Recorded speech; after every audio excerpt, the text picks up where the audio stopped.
You ask the room a question and you got silence. 15 people staring at the floor or suddenly fascinated by their shoes. Or the opposite. One person took over. They spoke for 4 minutes and you spent the rest of the session trying to really recover the energy. So audience participation in workshops, training, facilitation is one of the most powerful tools in your tool belt. And it's also one of the easiest to get wrong.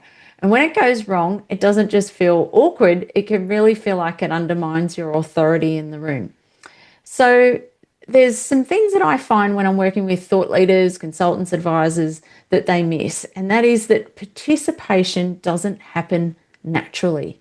You have to design it, and the conditions for it have to really be created before you even ask your first question. So there are a few principles. There's so many things that make a difference, but I'll give you a few today that might be useful. The first one is low stakes before high stakes. So rather than open with, what's your biggest challenge right now, is, that's a bit too vulnerable for a cold room. So start with something easy. Can I get a show of hands or a quick poll, a yes or no? You want to get people moving, talking, responding before you get them to go deep. You've got to warm that room up before you really turn up the heat. The second thing is, give people a frame before you ask for a response. So it can be something like, think about a time when, or in your experience, what tends to happen when. These give people something to really anchor onto. And you can open questions with a frame, and that really it sort of starts to produce some conversation as opposed to the silence.